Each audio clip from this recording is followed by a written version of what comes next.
Hello అండి. ఎలా ఉన్నారు అందరూ? నేనైతే చాలా చాలా బాగున్నాను. మీరందరూ కూడా బాగుండాలని మనస్ఫూర్తిగా కోరుకుంటున్నాను.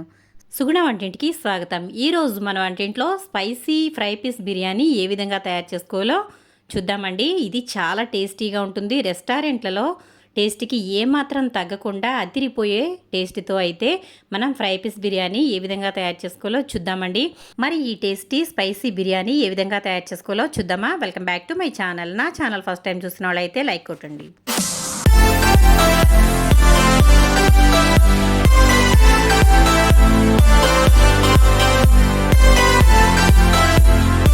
నేనైతే ఇక్కడ 1 కేజీ వరకు చికెన్ అయితే తీసుకున్నాను. నేను ఇక్కడ పెద్ద ముక్కలుగా కట్ చేయించానండి. ఈ విధంగా అయితే బాగుంటుందని చెప్పి కట్ చేయించాను. ఒకవేళ మీ దగ్గర చిన్న పీసులతో కూడా బిర్యానీ చేయాలనుకుంటే అది కూడా చేసుకోవచ్చండి. టేస్ట్ అనేది ఏమాత్రం మారదు. అలాగే దేంతో చేసినా ఒకటే కాబట్టి ఈ విధంగా అయితే నేను పెద్ద ముక్కలుగా చికెన్ అయితే కట్ చేసి శుభ్రం చేసి పక్కన పెట్టుకున్నాను. ఆ తర్వాత బియ్యం అయితే తీసుకుంటున్నాను. ఎప్పుడైనా సరే మనం బిర్యానీ చేసుకునేటప్పుడు చికెన్ ఎక్కువగా ఉండాలండి, రైస్ తక్కువగా ఉండాలి. నేనైతే కేజీ చికెన్ తీసుకున్నాను కాబట్టి ఈ విధంగా 3/4 కేజీ అయితే బియ్యం అయితే తీసుకున్నాను. నేను తీసుకునేవి బాస్మతి రైస్ అండి. ఇవి మిడిల్ గ్రెయిన్ అంటారు కదా, ఆ రైస్ అయితే తీసుకున్నాను. ఇవి పొడవుగా ఉండవు, మీడియంగా ఉంటాయి. చూడండి ఇక్కడ ఈ విధంగా అయితే నేను రైస్ని తీసుకున్నాను కదా, వీటిని శుభ్రంగా కడిగి పక్కనైతే నానబెట్టుకోవాలండి. మనకి బిర్యానీ చేసుకునేటప్పుడు బియ్యాన్ని ఈ విధంగా కడిగి పక్కన పెట్టుకోవడం వల్ల మనకి రైస్ ఉడికేటప్పుడు లావుగా అవ్వకుండా చక్కగా సాగుతుందండి. అప్పటికప్పుడు మనం రైస్ని వేసేసుకున్నట్లయితే ఇది లావుగా అయిపోతుంది. కాబట్టి ఎప్పుడైనా బిర్యానీతో రైస్ చేసుకునేటప్పుడు బియ్యాన్ని నానబెట్టి వండుకోవడం వల్ల అది పొడుగు అనేది సాగుతుంది. ఆ తర్వాత నేనైతే ఒక పెద్ద గిన్నెతో అయితే వాటర్ అయితే తీసుకున్నాను. మనం బియ్యం తీసుకున్నాం కదా, వాటికి ఎంత అయితే ఎసరు పడుతుందో దానికన్నా కొంచెం ఎక్కువగా అయితే వాటర్ తీసుకోవాలి. ఇది కొలత అనేది ఏమీ అవసరం లేదండి. ఇక్కడ నేను ఇవి స్టవ్ మీద అయితే పెట్టేసుకున్నాను. వాటర్ని బాగా మరిగించుకోవాలి. ఇప్పుడు ఇందులో కొంచెం అయితే సాల్ట్ వేసుకోవాలండి. ఇది 1 స్పూన్ అయితే నేను సాల్ట్ వేసుకుంటున్నాను. ఇక్కడ కల్లుప్పు వాడుతున్నానండి. బిర్యానీలోకి కల్లుప్పు అయితే చాలా బాగుంటుంది కాబట్టి నేనైతే కల్లుప్పు అయితే వేసుకున్నాను. ఆ తర్వాత మనం స్పైసెస్ అయితే వేసుకుందామండి. మనకి ఇక్కడ మసాలాలు ఉంటాయి కదా, బిర్యానీకి సంబంధించిన మసాలాలు: అనాస పువ్వు, మరాఠీ మొగ్గ, అలాగే యాలకులు, చెక్క, లవంగాలు, బిర్యానీ ఆకు, అలాగే జాపత్రి, ఇవన్నీ తీసుకున్నాం కదా. వీటన్నిటిలో సగం సగం వరకు మనం రైస్లో అయితే వేసేసుకోవాలి. ఆ తర్వాత ఉల్లిపాయల్ని ఈ విధంగా పొడవుగా 2, అలాగే చిన్నగా 3, ఆ తర్వాత పచ్చిమిర్చి అయితే ఒక 10-15 వరకు అయితే చీల్చుకుని ఈ విధంగా పెట్టుకోవాలి. ఆ తర్వాత మనం మసాలా దినుసులు అయితే తీసుకున్నాం కదా, వీటన్నిటిలో ఇందులో వాటర్లో అయితే సగం సగం వేసుకోవాలి. నేనైతే ఇందులో అన్నీ కూడా కొంచెం కొంచెంగా వేస్తున్నానండి. మనం ఏదైతే తీసుకున్నామో వాటన్నిటినీ కూడా 4 అనాస పూలు తీసుకున్నాను, అలాగే 4 లవంగాలు, అలాగే యాలకులు, ఇవన్నీ కూడా తీసుకున్నాం కదా, వీటిలో సగం సగం అయితే వేసుకోవాలి. 2 వేసుకుంటే సరిపోతుంది. ఇప్పుడు ఈ వాటర్ని కొంచెం అయితే వేడవనివ్వాలి. ఈ విధంగా ఉన్నప్పుడు మనం కడిగి పక్కన పెట్టుకున్నాం కదండి, చికెన్ అయితే వేసేసుకోవాలి. మెయిన్గా ఫ్రై పీస్ బిర్యానీకి ఇదే ప్రాసెస్ అండి. ఈ ప్రాసెస్లో చేసుకున్నట్లయితే కనుక చాలా బాగుంటుంది. అసలు రెస్టారెంట్ల స్టైల్ కన్నా చాలా బాగుంటుందండి ఈ బిర్యానీ. మీరు వినే ఉంటారు, కోనసీమ సైడు శ్రీకన్య బిర్యానీ, పందలపాక బిర్యానీ అంటూ ఉంటారు కదా, వాటన్నిటికంటే ఇది టేస్ట్ అయితే అదిరిపోతుంది. దగ్గర దగ్గర ప్రాసెస్ అన్నీ ఒకేలా ఉంటాయండి, కానీ టేస్ట్ అయితే చాలా బాగుంటుంది. ఈ విధంగా చికెన్ అయితే ఇందులో వేసేసుకోవాలి. ఈ చికెన్ ఈ వాటర్లో బాగా ఉడకనివ్వాలండి. ఎంత ఉడకాలి అంటే ఈ చికెన్ మనకి దగ్గర దగ్గర 75% అయితే ఈ వాటర్లోనే కుక్ అయిపోవాలి. ఈ వాటర్లో నేను ఉప్పు, అలాగే మసాలా దినుసులు మాత్రమే వేసానండి. ఇంకా ఇందులో ఏమీ వేయలేదు. మనం ఇదే విధంగా వీటిని అయితే ఉడికించుకోవాలి. చూసారా, ఈ ప్రాసెస్ అనేది చాలా ముఖ్యమండి ఫ్రై పీస్ బిర్యానీకి. మనకి ఈ వాటర్ అనేవి కూడా చాలా ముఖ్యం. చూడండి ఒకసారి, మనం ఇదైతే బాగా ఉడకనివ్వాలి. 75% అయితే ఇది మనకి పూర్తిగా కుక్ అయిపోవాలండి. అప్పుడే మనకి బిర్యానీ అనేది చాలా బాగుంటుంది. మనం ఉప్పు అలాగే మసాలా వేసాం కాబట్టి ఈ ముక్కలకి ఉప్పు అంతా పట్టుకుని చక్కగా బాగుంటుంది. ఇది మనకి 75% అయితే కుక్ అవనివ్వాలి. ఇలా కుక్ అయిన తర్వాత మనం ఈ పీసులు అయితే పక్కనైతే పెట్టేసుకుందామండి. ఈ వాటర్ అలాగే ముక్కలు కూడా సపరేట్ చేసేసుకోవాలి. చూడండి ఒకసారి, ఈ విధంగా మనమైతే ముక్కలన్నీ కూడా గిన్నెలోకి అయితే తీసేసుకున్న తర్వాత ఈ వాటర్ని మనం ఇప్పుడు స్టవ్ అయితే ఆఫ్ చేసేసుకోవాలండి. ఈ వాటర్ని ఇప్పుడు పక్కన పెట్టుకోవాలి. చూసారు కదా, ఈ వాటరే మనకి మెయిన్ అండి. ఈ బిర్యానీకి ఫ్లేవర్ ఇచ్చేదంతా కూడా ఈ వాటరే. ఆ తర్వాత స్టవ్ వెలిగించుకుని బాండీ అయితే పెట్టేసుకున్నాను. ఇప్పుడు మనం రైస్ అనేది ప్రిపేర్ చేసుకుందామండి. రైస్కి ముందుగా నేనైతే ఇక్కడ ఒక బాండీ పెట్టుకున్నాను కదా, ఇందులో అయితే మనం కొంచెం అయితే ఆయిల్ వేసుకోవాలి. ఇందులో మనకి ఆయిల్ అనేది మీడియంగా పడుతుందండి, మరీ ఎక్కువగా వేసుకోవాల్సిన అవసరం లేదు. చూడండి, ఇప్పుడు మనమైతే మిగిలిన మసాలా దినుసులు అయితే ఉన్నాయి కదా, ఇవి బిర్యానీ మసాలా, అలాగే చెక్క, లవంగ, యాలకులు ఉన్నాయండి. ఇవన్నీ కూడా మనం ఇందులో వేసేసుకోవాలి. ఆ తర్వాత ఉల్లిపాయలు వేసుకోవాలి. ఇక్కడ ఉల్లిపాయలు వేసే క్లిప్పింగ్ అనేది మిస్ అయింది. ఉల్లిపాయలు, పచ్చిమిర్చి ముక్కల్ని పొడవుగా కట్ చేసుకున్నాం కదండి, అవి అయితే ఇందులో వేసేసుకోవాలి. వేసుకున్న తర్వాత వీటిని చక్కగా ఎర్రగా అయితే వేగనివ్వాలి. మనకి బిర్యానీలో ఫ్లేవర్ అనేది ముఖ్యంగా రావడం కోసం చాలామంది ఉల్లిపాయలు ఈ విధంగా వేస్తూ ఉంటారు కదా, ఇది వేగడమే మనకి ఇంపార్టెంట్ అండి. ఇవి మనకి ఎర్రగా అయితే వేగాలి, అప్పుడే బిర్యానీ అనేది బాగుంటుంది. తెల్ల తెల్లగా ఉన్నట్లయితే బిర్యానీ అనేది అస్సలు బాగోదు. ఇది కర్రీ టేస్ట్ అయితే వచ్చేస్తుంది కాబట్టి ముక్కలు అనేవి, ఉల్లిపాయ ముక్కలు చక్కగా వేయించుకోవాలి. ఆ తర్వాత నేను ఒక 2 ఫుల్ స్పూన్లు అయితే అల్లం వెల్లుల్లి పేస్ట్ అయితే వేసేసుకున్నాను.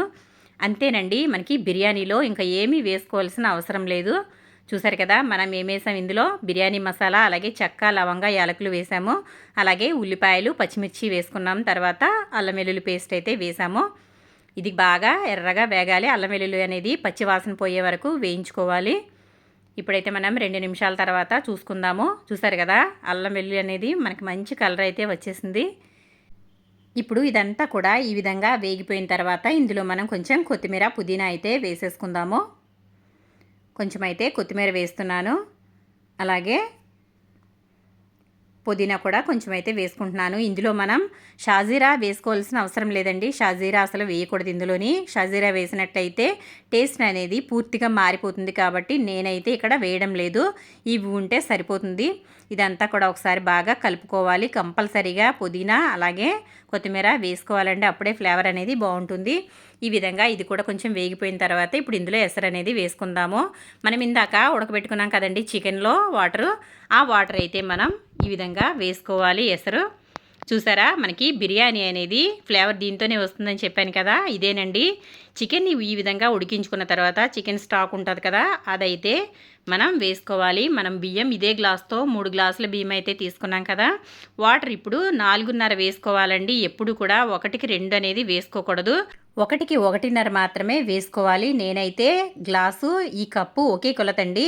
గ్లాస్ అయితే కొంచెం కాలుతుందని చెప్పి నేనైతే ఈ విధంగా కప్పుకి కొలత వేసుకుని ఈ కప్పుతో అయితే వాటర్ వేస్తున్నాను. మనం 4.5 అయితే వేసుకోవాలి, అంటే 1కి 1.5 వేసుకుంటే సరిపోతుంది. ఎప్పుడైనా బాస్మతి రైస్తో మనం బిర్యానీ చేసుకున్నప్పుడు, లేదా సోనా మసూరితో అయినా కానీ, ఏ బియ్యం అయినా కానీ ఎసరు అనేది కొంచెం తక్కువగా వేసుకోవాలి. అప్పుడే మనకి రైస్ అనేది పొడి పొడిలాడుతూ ఉంటుందండి.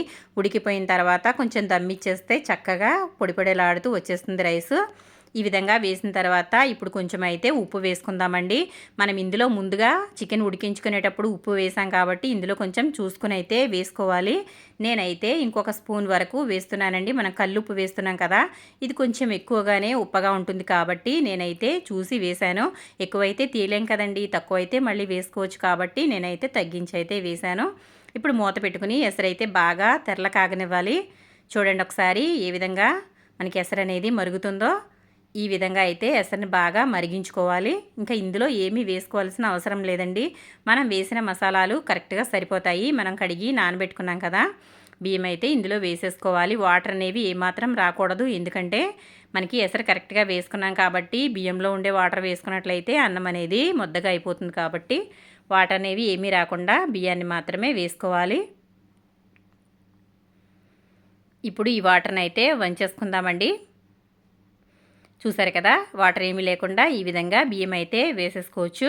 ఈ విధంగా మనం ఫ్రై పీస్ బిర్యానీ చేసుకున్నట్లయితే ఎంతమందికైనా సరే ఈజీగా బిర్యానీ అనేది తయారు చేసేయచ్చండి. ఎక్కువ కష్టం అనుకుంటారు చాలామంది, బిర్యానీ అంటే చాలా ప్రాసెస్ అనుకుంటారు.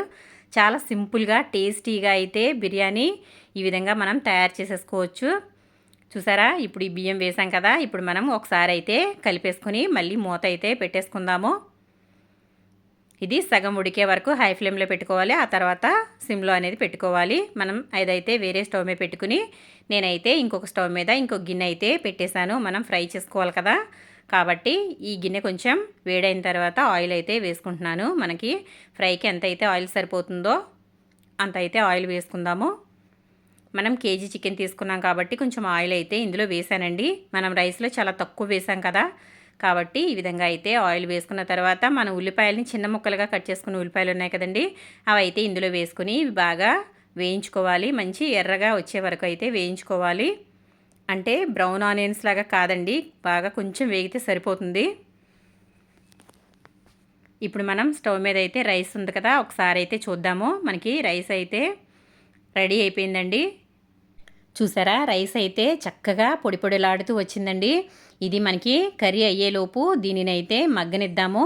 లో ఫ్లేమ్లో అయితే పెట్టేసుకోవాలి. ఇది చూసారా, ఇది ఒక 2 నిమిషాలు అయితే ఉంచుకుని ఆఫ్ చేసుకుంటే సరిపోతుంది. మనకి రైస్ అనేది రెడీ అయిపోయింది. ఇప్పుడు ఇది మూత అయితే పెట్టేసుకుందాము. ఆ తర్వాత ఉల్లిపాయలను అయితే చూద్దామండి. చూసారు కదా, ఉల్లిపాయలు కూడా చక్కగా వేగిపోయాయి. ఈ విధంగా ఉల్లిపాయలు అయితే మంచి కలర్ వచ్చే వరకు వేయించుకోవాలి. ఈ విధంగా వేయించుకున్న తర్వాత మళ్ళీ ఒకసారి కలుపుకోవాలి. ఇలా కలుపుతూనే ఉండాలండి, ఎందుకంటే మనం వదిలేసినట్లయితే మాడిపోతాయి. కాబట్టి ఇవి ఈ విధంగా కలుపుతూనే ఉండాలి. ఫ్రై చేసేటప్పుడు మనం చాలా జాగ్రత్తగా దగ్గర ఉండి చేసుకోవాలండి, ఎందుకంటే అడుగంటే ప్రమాదం ఉంటుంది. కాబట్టి ఈ విధంగా అయితే దగ్గర ఉండి చేసుకోవాలి. ఆ తర్వాత ఇందులో ఒక 2 స్పూన్లు అయితే అల్లం వెల్లుల్లి పేస్ట్ అయితే వేస్తున్నాను. మనకి ఇక్కడ టోటల్గా పట్టింది 4 స్పూన్ల వరకు అల్లం వెల్లుల్లి పేస్ట్ అయితే పట్టిందండి. మనం కేజీ చేస్తున్నాం కదా, కేజీ రైస్ కేజీ చికెన్ కాబట్టి, అంటే 1/2 కేజీ తక్కువ 3/4 కేజీ బియ్యము, అలాగే కేజీ చికెన్ కాబట్టి మనకి మొత్తం కలిపి దగ్గర దగ్గర 2 కేజీస్ అవుతుందండి. కాబట్టి మనకి 4 స్పూన్లు అయితే సరిపోయాయి. అంటే అర కేజీకి 1 స్పూన్ అయితే సరిపోతుంది. ఇప్పుడు అందులోనే కొంచెం పసుపు అయితే కూడా వేసేసుకున్నాను. ఇదంతా ఈ విధంగా పచ్చివాసన పోయే వరకు వేయించుకోవాలి. మనకి అడుగంటుతూ ఉంటుంది కాబట్టి ఇది మనం కలుపుతూ బాగా వేయించుకోవాలి. ఆ తర్వాత మనం ముందుగా ఉడికించి పక్కన పెట్టుకున్నాం కదండి చికెన్, అదైతే ఇందులో వేసేసుకోవాలి. ఇక్కడ నుండి మనం ఇది కలుపుతూనే ఉండాలండి. ఫ్రై ఏ విధంగా తయారు చేసుకుంటామో అదే మాదిరిగా ఇది బాగా వేగనివ్వాలి. మనకి ఎంత వేగాలంటే మనం 75% అయితే ఉడికించాం కదా, ఇది 95% వరకు హై ఫ్లేమ్లో పెట్టుకుని అయితే ఈ విధంగా వేయించుకోవాలి. బాగా వేయించుకున్నట్లయితే మనకి ముక్కలు అనేవి చక్కగా వేగిపోతాయి. ఆ తర్వాత మనం చివరిగా ఒకసారి రైస్ అయితే చూద్దామండి. చూసారు కదా, మనకి పూర్తిగా 2 నిమిషాల తర్వాత అయితే మనకి రైస్ అనేది రెడీ అయిపోయింది. చూసారా, ఇందులో మనకి ఇంకేమి వేసుకోవాల్సిన అవసరం లేదండి. గుమగుమలాడే బిర్యానీ అయితే రెడీ అయిపోయింది. ఇంకా దీనికి ప్రాసెస్ ఉంటుందండి. మనకి రైస్ అయితే రెడీ అయింది. ఇదైతే మనం మూతపై అయితే పెట్టేసుకుని పక్కన పెట్టేసుకుందాము. చూసారు కదా, ఇప్పుడైతే మనం కర్రీ అయితే చూద్దామండి. ఇది ఈ విధంగా బాగా వేయించుకోవాలి. ముక్కలు మంచి కలర్ వచ్చే వరకు అయితే వేయించుకోవాలి. అప్పుడే మనకి ఈ ఫ్రై పీస్ బిర్యానీ అనేది టేస్ట్ అనేది పర్ఫెక్ట్గా వస్తుంది. ఈ విధంగా కలుపుతూ ఉండాలి. మనకి పెద్ద ముక్కలనే కాదండి, చిన్న ముక్కలతో కూడా ఈ ఫ్రై పీస్ బిర్యానీ అనేది తయారు చేసుకోవచ్చు. చాలా బాగుంటుంది. ఇది బాగా వేగనివ్వాలి. ఆ తర్వాత అయితే మనం కొంచెం అయితే పెరుగు వేసుకుందామండి. ఇందులో ఒక 50 గ్రాముల వరకు పెరుగు అయితే వేసుకుందాము. చూసారు కదా, మనకి ఇందాకటి మీద ఇప్పుడైతే ముక్కలు అనేవి మంచి కలర్ అయితే వచ్చాయి. ఈ విధంగా వేయించుకున్న తర్వాత ఒక 1/2 స్పూన్ వరకు జీలకర్ర పొడి వేస్తున్నానండి. ఆ తర్వాత ధనియాల పొడి వేస్తున్నాను. ఒక 2 స్పూన్లు అయితే ధనియాల పొడి వేస్తున్నాను. అలాగే కొంచెం గరం మసాలా అండి, అంటే చెక్క లవంగ యాలకులు కలిపి పొడి చేసుకున్న పౌడర్ అయితే ఇందులో వేస్తున్నాను. ఆ తర్వాత కొంచెం కారం వేస్తున్నాను. కారం అనేది మనకి ఎక్కువగానే పడుతుంది, ఎందుకంటే ఇది స్పైసీ బిర్యానీ కాబట్టి మనకి ఫ్రై పీస్ బిర్యానీ కొంచెం కారం ఎక్కువగానే పడుతుంది. ఆ తర్వాత 1 స్పూన్ అయితే సాల్ట్ వేసాను. ఆ తర్వాత మనం కట్ చేసి పెట్టుకున్న పచ్చిమిర్చి అయితే వేసాను. ఇప్పుడు ఇవన్నీ వేసుకున్న తర్వాత బాగా కలుపుకోవాలి. ఈ విధంగా బాగా కలుపుకోవాలండి. అడుగంటనివ్వకుండా కలుపుతూనే ఉండాలి. దీని మీద మూత అనేది అస్సలు పెట్టకూడదండి. మూత పెట్టినట్లయితే వాటర్ అనేవి వచ్చేస్తాయి. వాటర్ వస్తే మనకి కర్రీలాగా అయిపోతుందండి. కాబట్టి మనం ఇదే మాదిరిగా మూత తీసేసే దీనిని రెడీ చేసుకోవాలి. ఆ తర్వాత ఇందులో కొంచెం కసూరి మేతి వేసుకుంటున్నానండి. మెయిన్గా మనకి ఫ్రై పీస్ బిర్యానీ అనేటప్పటికీ ఫ్లేవర్ ఇచ్చేది ఈ కసూరి మేతియేనండి. ఇది అస్సలు స్కిప్ చేయొద్దు, కంపల్సరిగా వేసుకోవాలి. అప్పుడే టేస్ట్ అనేది చాలా బాగుంటుంది. ఆ తర్వాత కొంచెం కొత్తిమీర వేశాను. ఈ విధంగా అన్నీ వేసుకున్న తర్వాత ఇది ఇప్పుడు బాగా హై ఫ్లేమ్లో పెట్టుకుని కలుపుకోవాలి. ఈ విధంగా కలుపుతూనే ఉండాలండి. ఆ తర్వాత మనం ఇందాక చికెన్ ఉడికించాం కదా, ఆ స్టాక్ అయితే చికెన్ స్టాక్ అనేది 1 కప్ అయితే పక్కన పెట్టుకున్నాను. ఇప్పుడు ఇవి ఇందులో వేసుకోవాలి. మనం మసాలాలన్నీ వేసుకున్నాం కాబట్టి అవి ముక్కలకి పట్టుకోవాలంటే ఈ విధంగా వాటర్ అనేవి కంపల్సరీగా వేసుకోవాలండి. ఇది చికెన్ వాటరే వేసుకోవాలి, మామూలు వాటర్ అస్సలు వాడకూడదు. ఈ విధంగా వేసుకున్న తర్వాత ఇప్పుడు మనం హై ఫ్లేమ్లో పెట్టుకోవాలండి. ఇది మంట అనేది అస్సలు తగ్గించకూడదు. బాగా హై ఫ్లేమ్లో పెట్టేసుకుని ఇదైతే వాటర్ అంతా కూడా ఎగిరిపోనివ్వాలి. అప్పుడే మనకి మసాలా అంతా కూడా ముక్కలకు పట్టి చాలా బాగుంటుంది. చూసారు కదా, మనకి వాటర్ అంతా కూడా ఎగిరిపోయాయి.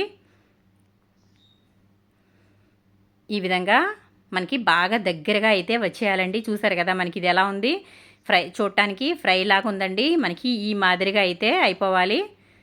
చూసారా గ్రేవీ అయితే ఏ విధంగా వచ్చిందో, ఈ మాదిరిగా అయితే మనం వేయించుకోవాలి. ఇప్పుడు ఇదంతా కూడా బాగా వేయించుకోవాలి. హై ఫ్లేమ్లో మాత్రమే పెట్టి అయితే వేయించుకోవాలి. లో ఫ్లేమ్లో అస్సలు పెట్టకూడదు, ఇది కర్రీలాగా అయిపోతుంది కాబట్టి.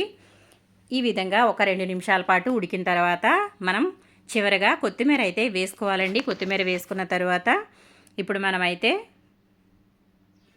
స్టవ్ అయితే ఆఫ్ చేసేసుకుందాము. ఎందుకంటే మనకి ఇక్కడ దాకా అయితే సరిపోతుంది. ఇంకా ఎగిరిపోతే మనకి గ్రేవీ అనేది పూర్తిగా డ్రై అయిపోతుందండి. అలా డ్రై అయిన తర్వాత మనకి రైస్లో అనేది బాగోదు కాబట్టి, రైస్లో కలవదు కాబట్టి ఈ విధంగా అయితే సరిపోతుంది. ఇలా కలుపుకున్న తర్వాత మనం స్టవ్ అయితే ఆఫ్ చేసేసుకుందాము. చూసారా, మనకి కర్రీ అయితే మంచి కలర్ఫుల్గా అయితే రెడీ అయిపోయిందండి. మరి ఇంకెందుకు ఆలస్యం అండి, మీరు కూడా ఒకసారి తప్పకుండా ట్రై చేయండి ఫ్రెండ్స్. బయట హోటల్స్లో వేలు పెట్టి కొనే బదులు ఈ విధంగా ఇంట్లోనే చేసుకుని తృప్తిగా తినడం వల్ల ఆరోగ్యానికి ఆరోగ్యం, అలాగే రుచిని కూడా ఆస్వాదించవచ్చండి. మనకి కూడా తృప్తిగా ఉంటుంది కదా. కాబట్టి ఈ విధంగా అయితే మీరు కూడా తప్పకుండా ట్రై చేయండి ఫ్రెండ్స్. ఇది పెద్ద కష్టమేమీ కాదు, చాలా ఈజీగా అయిపోతుంది. మనకి కర్రీ అనేది రెడీ అయిపోయింది. ఆయిల్ అంతా కూడా బయటకు వస్తుంది చూసారా. ఇప్పుడైతే మనం స్టవ్ అయితే ఆఫ్ చేసేసుకుందాము. స్టవ్ ఆఫ్ చేసిన తర్వాత ఈ కర్రీని మనం రైస్లో పైన లేయర్గా వేసి సర్వ్ చేయడమేనండి. లేదంటే కనుక ఇదిగోండి ఇక్కడ నేను చూపిస్తున్నాను చూడండి. ఫస్ట్ అయితే ఎగ్ పెట్టి ఆ తర్వాత కర్రీ అనేది వేసాను. ఈ కర్రీ మీద మనం రైస్ అనేది వేసుకున్న తర్వాత ఒక 2 నిమిషాలు 3 నిమిషాలు దీనిని అలాగే వదిలేయాలి. ఆ తర్వాత సర్వ్ చేసినట్లయితే బిర్యానీ అనేది ఈ కర్రీతో కలిపి చాలా బాగుంటుందండి. చాలా స్పైసీగా టేస్టీగా ఉంటుంది. మసాలాలు తక్కువగా వేసాం కదా, అసలు టేస్ట్ అయితే అదిరిపోతుందండి. రెస్టారెంట్ల స్టైల్ని తలదన్నే విధంగా ఈ బిర్యానీ అయితే ఉంటుంది, ఫ్రై పీస్ బిర్యానీ. మరి ఇంకెందుకు ఆలస్యం అండి, మీరు కూడా ఒకసారి తప్పకుండా ట్రై చేయండి ఫ్రెండ్స్. మీకు ఏ విధంగా వచ్చిందో నాకు కమెంట్ సెక్షన్లో కమెంట్ పెట్టండి. మరి వీడియో కనుక నచ్చినట్లయితే లైక్ చేయండి. మన వీడియో ఫస్ట్ టైం చూస్తున్న వారైతే తప్పకుండా సబ్స్క్రైబ్ చేసుకుని ఒక లైక్ అయితే ఇచ్చేయండి. చూసారు కదా, ఈ విధంగా అయితే కర్రీ వేసుకున్న తర్వాత రైస్ అయితే ఈ విధంగా వేసేసుకోవాలండి. ఫ్రై పీస్ బిర్యానీలో మనం ఈ విధంగా వేసుకుని సర్వ్ చేయడం వల్ల చాలా బాగుంటుంది. మనకి ఫ్రై వల్ల, అలాగే రైస్ మనం చికెన్ స్టాక్తో చేసాం కదా, దానివల్ల మంచి ఫ్లేవర్ అయితే ఉంటుందండి. ఈ రైస్లో వేరే కూర కలుపుకుని తిన్నా కూడా చాలా బాగుంటుంది. మరి చూసారు కదా, ఈ విధంగా అయితే చేసిన తర్వాత ప్లేట్లోకి అయితే మనం పెట్టేసుకుందామండి. అంటే ప్లేట్లోకి మనం ఈ విధంగా దీనిని ఇలా తిరగేయడం వల్ల మనకి పర్ఫెక్ట్గా బిర్యానీ అయితే వచ్చేసింది. దీనిని సర్వ్ చేయడమేనండి. చూసారు కదా, చూస్తుంటే అసలు మీకు ఏమనిపిస్తుందో నాకు కమెంట్ సెక్షన్లో కమెంట్ అయితే పెట్టండి ఫ్రెండ్స్. మంచి టేస్టీగా ఉండే ఫ్రై పీస్ బిర్యానీ అయితే రెడీ అయిపోయింది. నాకైతే చూస్తుంటే నోరు ఊరిపోతుందండి. ఇంకెందుకు ఆలస్యం, మీరు కూడా ఒకసారి తప్పకుండా ట్రై చేయండి ఫ్రెండ్స్. ఈ విధంగా ఫ్రై పీస్ బిర్యానీ పండగలైనా లేదంటే మామూలు టైంలో అయినా చేసుకుని ఆస్వాదించండి. ఏంటి వాళ్ళ స్పెషల్? ఈరోజు ఫ్రై పీస్ బిర్యానీ చేశాను. ఎలా ఉందో చూసి చెప్పండి. ఫస్ట్ ఆనియన్, అలాగే లెమన్, అలాగే ఎగ్, ఇప్పుడు బిర్యానీ.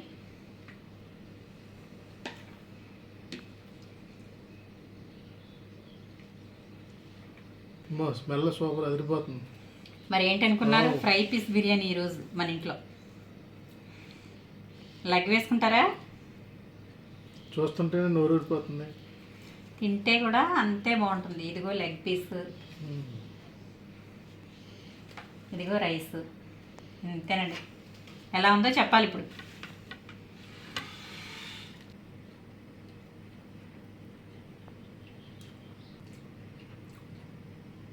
బిర్యానీ మంచి టేస్ట్గా ఉంది, చాలా బాగుంది. బాగుందా? బాగుంది. Fry piece biryani. హోటల్ కంటే ఎక్కువ బాగుంది. అవునా? Thank you. పీస్ తినండి. పీస్ చేస్తున్నాను.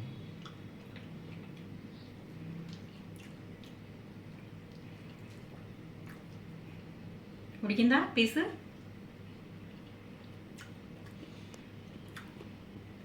ఇప్పుడు ఆనియన్తో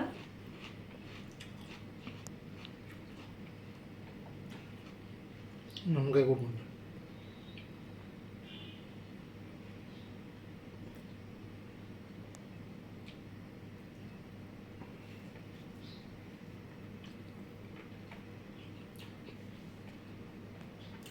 టేస్ట్ అది బాగుంది.